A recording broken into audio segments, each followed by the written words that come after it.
Hey there, Heather Boyd Wire here.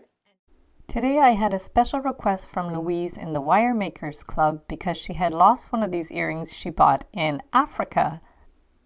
You are going to need 18 gauge wire, some earring hooks. I have my flush cutters, my tweezer nose pliers, my round nose pliers, and some nylon jaw pliers. So we're going to start with about 12 inches of wire, and we're going to bend it at the end with our round nose pliers to make a little loop.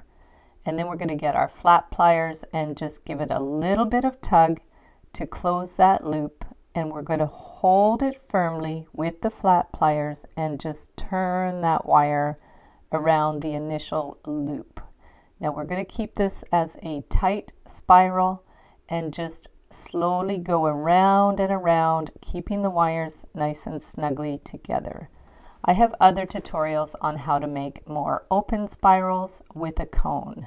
So we're going to keep going with this, holding that end snugly and just pushing the wire around and around. You'll see there's a little tail there. We will remove it after. So we're just going to hold it and push, just rotate it around. Take your time with this so it's nice and round. You can always pull it back and push it around again if it gets a little bit off or if there are little spaces. Now from there we can get our nylon jaw pliers and hold it flat and keep pushing that wire around. So this will prevent scratching and it holds it nice and firmly in place. I'm going to go around about 6 times. You could go as many times as you like. So keep pushing until we're happy with the shape and the size of the spiral. You see you can pull it back a little bit if you need to. And then we're just going to count how many rounds that we have. I did 6. Compare it to the first earring and push it around a little more if you need to. So once you're happy with that, we're going to get our flat pliers and bend a little bit of an angle and measure it. And I'm actually going to use the round pliers to do these corners. You can use the flat pliers if you want them more sharp. And I'm going to clip that little tail off with my Xuron flush cutters. And then we can use our nylon jaw pliers just to push it down so it's more flat and it's hiding the little pokey end inside. And now we're going to measure about 5/8 of an inch.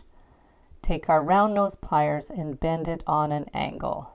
Go another 5/8 of an inch and do the little bend at the bottom with the round pliers. Again, 5/8 of an inch. Get our round pliers and bend it up. So now we have that nice diamond shape. Compare it to the other one. And then we're going to get our round nose pliers. You can also use the looping pliers for this. These are my larger round nose pliers. Keep checking to make sure it matches the size of the first earring. You could probably also do this part on a jig. I'm just freehanding it. So we're going to bring that wire around, straight up, continuing the line. And at the top, we're going to loop it. We're going to compare the height. We just did part of the loop, and now we're going to loop it to the front. The first loop was to the back, and now this loop is to the front. That way it'll sit more flat. So there we have those 2 loops. And then we just have to do the last loop. We're going to use our round pliers and bring that one around to close up that loop. So now we have the 3 loops. Do any little adjusting that you need. Check that it's in the right position. And then from there, get your flush cutters and cut it flush. We had a little extra wire. Always better to have too much than too little. So now we're going to pinch that flat